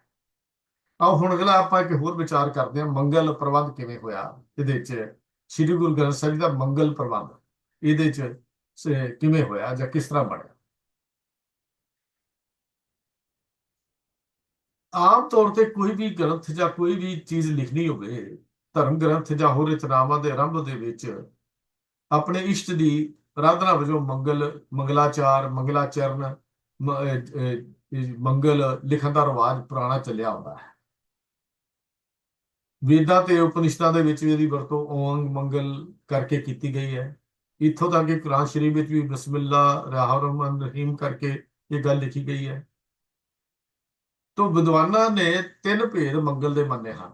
ਇਹ ਗੱਲ ਖਿਆਲ ਕਰਨਾ, 3 ਭੇਦ ਵਿਦਵਾਨਾਂ ਨੇ ਮੰਗਲ ਦੇ ਮੰਨੇ ਹਨ। ਇੱਕ ਮੰਗਲ ਹੁੰਦਾ ਹੈ ਵਸਤੂ ਨਿਰਦੇਸ਼ਾਤਮਕ, ਗ੍ਰੰਥ ਵਿੱਚ ਜਿਸ ਦਾ ਜ਼ਿਕਰ ਕਰਨਾ ਹੋਵੇ ਉਸ ਦੇ ਗੁਣ, ਮਹਿਮਾ, ਉਹਦੇ ਲੱਛਣ, ਉਹਨੂੰ ਉਹ ਦੱਸਣ ਵਾਲਾ ਜਾਂ ਬੋਧ ਕਰਾਉਣ ਵਾਲਾ ਜਿਹੜਾ ਚੀਜ਼ ਹੈ ਉਹਨੂੰ ਮੰਗਲ ਕਹਿੰਦੇ ਨੇ। ਜਿਵੇਂ ਇੱਕ ਓੰਕਾਰ, ਸਤਨਾਮ, ਕਰਤਾ ਪੁਰਖ, ਨਿਰਭਉ, ਨਿਰਵੈਰ, ਅਕਾਲ ਮੂਰਤ, ਅਜੂਨੀ, ਸੈਭੰ, ਗੁਰ ਪ੍ਰਸਾਦ, ਇਹ ਮੰਗਲ ਹੈ। ਇਹ ਵਸਤੂ ਨਿਰਦੇਸ਼ਾਤਮਕ ਮੰਗਲ ਹੈ ਕਿ ਜਿਸ ਦੀ ਵਿਚਾਰ ਕਰਨੀ ਹੈ ਉਹਦਾ ਸਰੂਪ, ਉਹਦੇ ਲੱਛਣ ਉਹ ਜਿਹੜੇ ਹਨ ਉਹਦੇ 'ਚ ਦੱਸ ਦਿੱਤੇ ਜਾਂਦੇ ਹਨ। ਇੱਕ ਹੁੰਦਾ ਹੈ ਅਸ਼ੀਰਵਾਦਮਕ ਮੰਗਲ, ਜਿਸ ਦੇ ਕੋਲੋਂ ਅਸ਼ੀਰਵਾਦ ਦੀ ਮੰਗ ਕੀਤੀ ਜਾਵੇ, ਕਲਿਆਣ ਦੀ ਮੰਗ ਕੀਤੀ ਜਾਵੇ। ਜਿਵੇਂ ਵਾਹਿਗੁਰੂ ਜੀ ਕੀ ਫਤਿਹ, ਇਹ ਕੀ ਹੈ? ਵਾਹਿਗੁਰੂ ਜੀ ਕੀ ਫਤਿਹ, ਅਸ਼ੀਰਵਾਦ ਲੈਣ ਲਈ ਇਹ ਗੱਲ ਜਿਹੜੀ ਕੀਤੀ ਜਾਂਦੀ ਹੈ।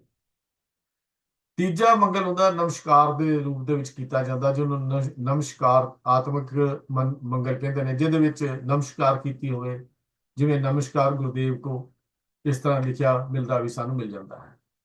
ਸ੍ਰੀ ਗੁਰੂ ਗ੍ਰੰਥ ਸਾਹਿਬ ਦੇ ਵਿੱਚ ਵਧੇਰੇ ਕਰਕੇ ਜਾਂ ਵੱਧ ਕਰਕੇ ਸਾਨੂੰ ਨਿਰਦੇਸ਼ਾਤਮਕ ਮੰਗਲ ਦੀ ਵਰਤੋਂ ਹੀ ਮਿਲਦੀ ਹੈ। ਜਿਨ੍ਹਾਂ ਨੇ ਪਾਠ ਕੀਤਾ ਹੈ ਜਾਂ ਸਹਿਜ ਪਾਠ ਕਰਨ ਵਾਲੇ ਸੱਜਣ ਤਾਂ ਇਹ ਜਾਣਦੇ ਹੀ ਨੇ।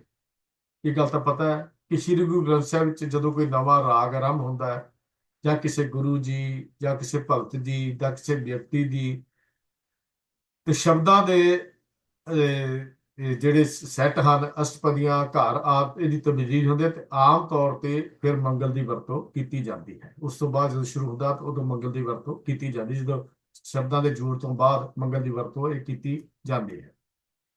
ਸ੍ਰੀ ਗੁਰੂ ਗ੍ਰੰਥ ਸਾਹਿਬ ਵਿੱਚ ਆਏ ਹੋਏ ਕੁੱਲ ਮੰਗਲਾਂ ਦੀ ਗਿਣਤੀ ਵਿਦਵਾਨਾਂ ਮੁਤਾਬਕ 568 ਹੈ, 568। ਇਹ 5 ਰੂਪਾਂ ਵਿੱਚ ਮੰਗਲ ਮਿਲਦੇ ਹਨ ਸ੍ਰੀ ਗੁਰੂ ਗ੍ਰੰਥ ਸਾਹਿਬ ਜੀ ਦੇ ਵਿੱਚ। ਸੰਪੂਰਨ ਮੰਗਲ ਇੱਕ ਓੰਕਾਰ ਤੋਂ ਲੈ ਕੇ ਗੁਰਪ੍ਰਸਾਦ ਤੱਕ 33 ਵਾਰੀ ਸ੍ਰੀ ਗੁਰੂ ਗ੍ਰੰਥ ਸਾਹਿਬ ਵਿੱਚ ਮਿਲਦਾ ਹੈ। ਸੰਖੇਪ ਮੰਗਲ ਇੱਕ ਓੰਕਾਰ, ਸਤ ਨਾਮ ਕਰਤਾ ਪੁਰਖ ਗੁਰਪ੍ਰਸਾਦ, ਇਹ 9 ਵਾਰੀ ਇਹ ਰੂਪ ਸਾਨੂੰ ਮਿਲਦਾ ਹੈ। ਸੰਖੇਪ ਹੋਰ ਮੰਗਲ ਇੱਕ ਓੰਕਾਰ, ਸਤ ਨਾਮ ਗੁਰਪ੍ਰਸਾਦ, ਇਹ 2 ਵਾਰੀ ਮਿਲਦਾ ਹੈ। ਪਰ ਇੱਕ ਚੌਥਾ ਰੂਪ ਹੈ, ਉਹ ਹੈ ਇੱਕ ਓੰਕਾਰ, ਸਤ ਗੁਰਪ੍ਰਸਾਦ, ਇਹ 523 ਵਾਰੀ ਜੋ ਲਿਖਿਆ ਹੋਇਆ ਸਾਨੂੰ ਇਹ ਰੂਪ ਵੀ ਸਾਨੂੰ ਮਿਲਦਾ ਹੈ, 523 ਵਾਰੀ। ਤੇ ਅਤ ਸੰਖੇਪ ਮੰਗਲ ਸਿਰਫ ਇੱਕ ਓੰਕਾਰ ਵੀ ਇੱਕ ਵਾਰੀ ਸਾਨੂੰ ਮਿਲਦਾ ਹੈ। ਇਹ ਪੜ ਪੁਸਤਕ ਸੰਧਿਆ ਬਾਦੰਗਾ ਸ਼ਲੋਕ ਉਪਰੰਤ ਰਾਗ ਸੂਰਤ ਸ਼ਬਦ ਭਗਤ ਨਾਮਦੇਵ ਜੀ ਦਾ ਮੰਗਲ। ਤੇ ਕਰਤਾਰਪੁਰੀ ਬੀੜ ਵਿੱਚ ਇਹਦਾ ਜਿਹੜਾ ਨਾਂ ਹੈ ਇੱਕ ਓੰਕਾਰ, ਸਤਿਗੁਰ ਪ੍ਰਸਾਦ ਦੀ ਥਾਂ ਤੇ ਇਕੱਲਾ ਇੱਕ ਓੰਕਾਰ ਹੀ ਉੱਥੇ ਵਰਤਿਆ ਗਿਆ ਹੈ। ਭਾਈ ਕਾਹਨ ਸਿੰਘ ਨਾਭਾ ਜੀ ਨੇ ਗੁਰਮਤਿ ਮਾਰਤੰਡ ਜੋ ਸ਼੍ਰੋਮਣੀ ਗੁਰਦੁਆਰਾ ਪ੍ਰਬੰਧਕ ਕਮੇਟੀ ਨੇ ਛਾਪਿਆ ਸੀ, ਇਹ 5 ਤਰ੍ਹਾਂ ਦੇ ਮੰਗਲ ਉਹਦੇ ਚ ਦਿੱਤੇ ਹਨ, ਜਿੱਥੋਂ ਮੈਂ ਹਵਾਲੇ ਆਪ ਜੀ ਦੇ ਨਾਲ ਸਾਂਝੇ ਕੀਤੇ ਹਨ। 5 ਪ੍ਰਕਾਰ ਦੇ ਮੰਗਲ ਜਿਹੜੇ ਹਨ ਦਿੱਤੇ ਗਏ ਹਨ। ਤੇ ਜਿਹੜੇ ਪਹਿਲੇ 4 ਮੰਗਲ ਨੇ ਇਹ ਕਰਤਾਰਪੁਰੀ ਬੀੜ ਦੇ ਉੱਤੋਂ ਲਏ ਗਏ ਹਨ। ਕਰਤਾਰਪੁਰੀ ਬੀੜ ਜਿਹੜੀ ਹੈ ਉਹਦਾ ਦਿੱਤਾ ਗਿਆ ਹੈ, ਉਹਦੇ ਵਿੱਚੋਂ ਲਏ ਗਏ ਹਨ। ਤੋਂ ਪਹਿਲੇ ਮੰਗਲਾਂ ਦੀ ਇਹ ਜਿਹੜੇ ਮੰਗਲ ਆ ਇਹ ਕਰਤਾਰਪੁਰੀ ਬੀੜ ਦੇ ਵਿੱਚ ਹਨ। ਹੁਣ ਪ੍ਰਾਤਨ ਜਿਹੜੀਆਂ ਹੱਥ ਲਿਖਤ ਬੀੜਾਂ ਵੀ ਸੀ, ਉਹਦੇ ਵਿੱਚ ਮੰਗਲ ਕਿਵੇਂ ਦਰਜ ਸੀ, ਉਹਦੀ ਵਿਧੀ ਕੀ ਸੀ, ਇਹ ਵੀ ਇੱਕ ਕਮਾਲ ਦੀ ਚੀਜ਼ ਹੈ। ਜਿਹੜੀ ਪਹਿਲੀ ਵਿਧੀ ਦੀ ਗੱਲ ਕਰੀਏ ਤਾਂ ਕਰਤਾਰਪੁਰ ਵਾਲੀ ਜਿਹੜੀ ਆਦਿ ਬੀੜ ਅਤੇ ਉਹ ਸ਼ੈਲੀ ਸਮੇਂ ਦੀਆਂ ਹੋਰ ਨਿੱਕਾਂ ਲਿਖਤਾਂ ਬੀੜਾਂ ਵਿੱਚੋਂ ਸੱਜੇ ਪਾਸੇ ਨੂੰ ਸ੍ਰੇਸ਼ ਸਮਝਦਿਆਂ ਹੋਇਆਂ ਸਾਰੇ ਮੰਗਲ ਅੱਧ ਤੋਂ ਸੱਜੇ ਪਾਸੇ ਅੰਕਿਤ ਕੀਤੇ ਜਾਂਦੇ ਸਨ। ਹੁਣ ਮੈਂ ਦੁਹਰਾ ਰਿਹਾ ਤੁਹਾਨੂੰ ਇਹ ਗੱਲ ਵੀ ਅੱਜ ਕੱਲ ਤੁਸੀਂ ਜਿਹੜਾ ਗੁਰੂ ਗ੍ਰੰਥ ਸਾਹਿਬ ਚ ਮੰਗਲ ਨੇ ਉਹ ਉਸ ਵਿਧੀ ਨਾਲ ਨਹੀਂ ਹਨ। ਪ੍ਰਾਪਤਨ ਸਰੂਪ ਜਿਹੜੇ ਸਾਨੂੰ ਮਿਲਦੇ ਨੇ ਗੁਰੂ ਗ੍ਰੰਥ ਸਾਹਿਬ ਜੀ ਦੇ ਪ੍ਰਾਪਤਨ ਹੱਥ ਲਿਖਤ ਬੀੜਾਂ ਮਿਲਦੀਆਂ ਹਨ, ਜਾਂ ਜਿਹੜੀ ਕਰਤਾਰਪੁਰੀ ਬੀੜ ਜਿਹਨੂੰ ਕਿਹਾ ਜਾਂਦਾ ਹੈ, ਤਾਂ ਉਹਦੇ ਵਿੱਚ ਇਹ ਸਾਰੇ ਮੰਗਲ ਜਿਹੜੇ ਹਨ ਇਹ ਸੱਜੇ ਪਾਸੇ ਹੀ ਮਿਲਦੇ ਸਨ। ਰਾਗਾਂ ਦੇ ਸਰਲੇਖ ਖੱਬੇ ਪਾਸੇ, ਤੇ ਮੰਗਲ ਸੰਪੂਰਨ ਮੰਗਲ ਜਿਹੜੇ ਸੀ 2-2 3-3 ਪਾਲਾਂ ਵਿੱਚ ਲਾਈਨਾਂ ਦੇ ਵਿੱਚ ਹੁੰਦੇ ਹੋਏ ਸੱਜੇ ਪਾਸੇ ਦਿੱਤੇ ਜਾਂਦੇ ਸਨ। ਇਹ ਮੰਗਲ ਸੱਜੇ ਪਾਸੇ ਕਦੀ ਰਾਗ ਦੇ ਸਰਲੇਖ ਨਾਲੋਂ ਉਚੇਰੇ ਹਨ ਤੇ ਕਦੀ ਬਰਾਬਰ ਹਨ, ਹੇਠਾਂ ਕਰਕੇ ਨਹੀਂ ਦਿੱਤੇ ਗਏ। ਕੁਝ ਜਿਹੜੇ ਇਹਦਾ ਮੈਂ ਥੋੜੀ ਸਮਝਣ ਦੀ ਕੋਸ਼ਿਸ਼ ਕਰਨਾ, ਸਾਰੇ ਮੰਗਲ ਰਾਗ ਤੋਂ ਪਹਿਲਾਂ ਦਿੱਤੇ ਗਏ ਹਨ ਦੇ ਸੱਜੇ ਪਾਸੇ, ਪਰ ਕੁਝ ਇੱਕ ਜਦੋਂ ਮੰਗਲ ਉਹ ਰਾਗ ਖੱਬੇ ਪਾਸੇ ਲਿਖਿਆ ਜਾਂਦਾ ਸੀ, ਉਹ ਆਖਰੀ ਲਾਈਨ ਜਿੱਥੇ ਮੰਗਲ ਦੀ ਆਉਂਦੀ ਹੈ ਉੱਥੇ ਇਸ ਤਰ੍ਹਾਂ ਵੀ ਲਿਖਿਆ ਹੋਇਆ ਮਿਲਦਾ ਹੈ। ਪਰ ਕਿਤੇ ਵੀ ਸਾਰੇ ਕਰਤਾਰਪੁਰੀ ਬੀੜ ਵਿੱਚ ਇੱਕ ਇਹ ਜਿਹਨੂੰ ਅਸੀਂ ਮੰਗਲ ਜਾਂ ਆਪਣਾ ਮੰਤਰ ਕਹਿੰਦੇ ਆ ਜਾਂ ਮੂਲ ਮੰਤਰ ਕਹਿੰਦੇ ਆ, ਉਹ ਕਿਤੇ ਵੀ ਸਾਨੂੰ ਬਾਅਦ ਵਿੱਚ ਲਿਖਿਆ ਹੋਇਆ ਨਹੀਂ ਮਿਲਦਾ। ਸਾਰੀ ਕਰਤਾਰਪੁਰੀ ਬੀੜ ਦੇ ਵਿੱਚ ਜਾਂ ਹੱਥ ਲਿਖਤ ਬੀੜਾਂ ਦੇ ਵਿੱਚ ਪ੍ਰਾਪਤ ਸਰੂਪਾਂ ਦੇ ਵਿੱਚ, ਈਵਨ ਇੱਥੋਂ ਤੱਕ ਕਿ 1952 ਵਿੱਚ ਛਪੀ ਹੋਈ SGPC ਦੀ ਬੀੜ ਜੋ 1952 ਤੱਕ ਛਪਦੀ ਰਹੀ, ਉਹਦੇ ਵਿੱਚ ਵੀ ਮੰਗਲ ਸਾਰੇ ਪਹਿਲਾਂ ਹੀ ਦਿੱਤੇ ਹੋਏ ਮਿਲਦੇ ਹਨ। ਇਹ ਮੰਗਲਾਂ ਦੀ ਅਦਲਾ ਬਦਲੀ ਉਸ ਤੋਂ ਬਾਅਦ ਹੀ ਕਿਤੇ ਜਾ ਕੇ ਹੋਈ ਹੈ, ਜਦੋਂ ਪਦ ਛੇਦ ਕੀਤੇ ਗਏ ਜਾਂ ਕਿਸ ਤਰ੍ਹਾਂ ਹੋਇਆ, ਇਹਦੇ ਬਾਰੇ ਤਾਂ ਉਹੀ ਜਵਾਬ ਦੇ ਸਕਦੇ ਹਾਂ। ਲੇਕਿਨ 1952 ਤੱਕ ਵੀ ਜਿਹੜੀ ਲਿਖਤ ਬੀੜਾਂ ਹਨ ਉਹਨਾਂ ਦੇ ਮੰਗਲ ਸਾਨੂੰ ਪਹਿਲਾਂ ਹੀ ਮਿਲਦੇ ਹਨ। ਹੋਣੇ ਵੀ ਪਹਿਲਾਂ ਹੀ ਚਾਹੀਦੇ ਹਨ। ਜੇ ਅਸੀਂ ਦੇਖਦੇ ਹਾਂ ਇਹ ਖੱਬੇ ਪਾਸੇ ਜਿਹੜਾ ਦੋ ਜਾਂ ਤਿੰਨ ਤਰਪਾਲਾਂ ਵਿੱਚ ਸਾਨੂੰ ਮੰਗਲ ਮਿਲਦਾ ਹੈ। ਇੱਕ ਓੰਕਾਰ ਸਤਿਗੁਰ ਪ੍ਰਸਾਦ, ਦੂਜਾ ਰੂਪ ਮਿਲਦਾ ਉਹਦੇ ਚ ਇੱਕ ਓੰਕਾਰ ਸਤਨਾਮ ਕਰਤਾ ਪੁਰਖ ਨਿਰਭਉ ਨਿਰਵੈਰ ਅਕਾਲ ਮੂਰਤ ਅਜੂਨੀ ਸੈਭੰ ਗੁਰ ਪ੍ਰਸਾਦ, ਇਹ ਦੋ ਲਾਈਨਾਂ ਚ ਮਿਲਦਾ ਇਸ ਤਰ੍ਹਾਂ। ਫਿਰ ਇੱਕ ਓੰਕਾਰ ਤੋਂ ਲੈ ਕੇ ਗੁਰਪ੍ਰਸਾਦ ਤੱਕ 3 ਲਾਈਨਾਂ ਚ ਸਾਨੂੰ ਮੰਗਲ ਵੀ ਮਿਲਦਾ ਹੈ। ਫਿਰ ਰਾਗ ਦੇ ਸਿਰਲੇਖ ਨਾਲੋਂ ਸੱਜੇ ਪਾਸੇ ਉਚੇਚੇ ਮੰਗਲ ਦੀ ਇੱਕ ਉਦਾਹਰਨ ਜਿਹੜੀ ਸਾਨੂੰ ਮਿਲਦੀ ਹੈ ਉਹ ਹੈ ਇਹ ਇੱਕ ਓੰਕਾਰ ਸਤਨਾਮ ਕਰਤਾ ਪੁਰਖ ਨਿਰਭਉ ਨਿਰਵੈਰ ਅਕਾਲ ਮੂਰਤ ਅਜੂਨੀ ਸੈਭੰ ਗੁਰ ਪ੍ਰਸਾਦ। ਇਹਦੀ ਤੀਜੀ ਲਾਈਨ ਜਿਹੜੀ ਹੈ ਉਹਦੇ ਵਿੱਚ ਸੈਭੰ ਤੇ ਗੁਰ ਪ੍ਰਸਾਦ ਆਉਂਦੇ ਨੇ, ਪਰ ਤੀਜੀ ਲਾਈਨ ਦੇ ਬਰਾਬਰ ਖੱਬੇ ਪਾਸੇ ਲਿਖਿਆ ਹੋਇਆ ਰਾਗ ਬਿਹਾਗੜਾ ਚੌਪ ਦੇ ਮਹਿਲਾ ਪੰਜਵਾਂ ਘਰ ਦੂਜਾ। ਤਾਂ ਇਹਦਾ ਮਤਲਬ ਇਹ ਸਪਸ਼ਟ ਹੋ ਜਾਂਦਾ ਹੈ ਵੀ ਇਹ ਰਾਗ ਦਾ ਜਿਹੜਾ ਨਾਮ ਹੈ ਉਹ ਬਾਅਦ ਵਿੱਚ ਹੀ ਆਉਂਦਾ ਹੈ। ਪਹਿਲਾਂ ਉਸ ਤੋਂ ਬਾਅਦ ਤੁਸੀਂ ਦੇਖੋ ਇਹ ਸਾਰੇ ਮੰਗਲ ਤੁਸੀਂ ਦੇਖੋ, ਇਹ ਸਾਰੇ ਮੰਗਲ ਪਹਿਲਾਂ ਹੀ ਮਿਲਦੇ ਨੇ ਜਿਹੜੇ 1952 ਦੀ ਹੱਥ ਲਿਖਤ ਦੂਜੀ SGPC ਵੱਲੋਂ ਛਾਪੀ ਹੋਈ ਭੀੜ ਹੈ, ਜਿਹੜੀ ਅਜੇ ਪਾਦਿਸ਼ਤ ਨਹੀਂ ਸੀ ਹੋਈ, ਤੇ ਉਹਦੇ ਵਿੱਚ ਮੰਗਲਾਂ ਦੀ ਤਰਤੀਬ ਸਾਰੀ ਇਸੇ ਢੰਗ ਨਾਲ ਸੀ ਜਿਹੜੀ ਹੋਣੀ ਵੀ ਚਾਹੀਦੀ ਹੈ।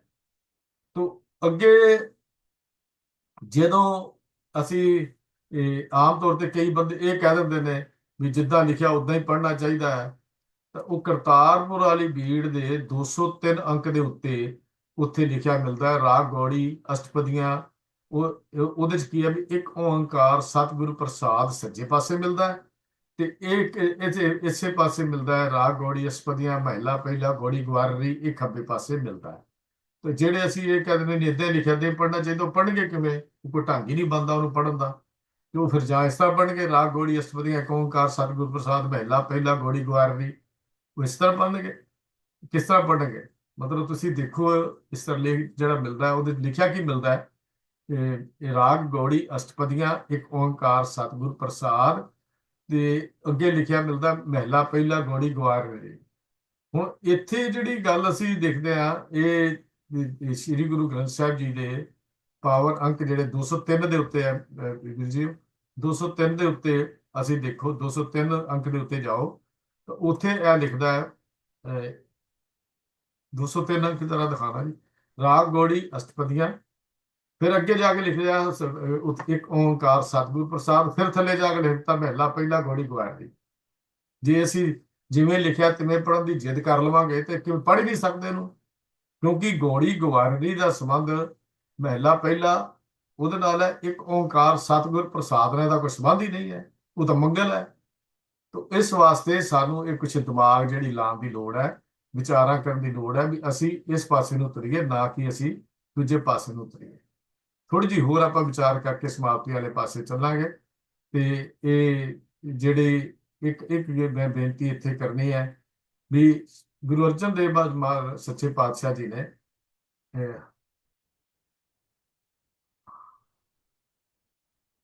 ਗੌੜੀ ਗਵਾਰਰੀ ਜੀ ਦਾ ਸਿਰਲੇਖ ਹੈ ਜੀ 229 ਪੰਨੇ ਦੇ ਉੱਤੇ, ਜੇ ਉਹ ਦੇਖ ਸਕਦੇ ਹੋ ਤਾਂ ਉਹ ਆਪ ਜੀ 203 ਸੌਰੀ 203 ਮੈਨੂੰ ਮਾਫ ਕਰਨਾ ਜੀ 203 203 ਪੇਜ।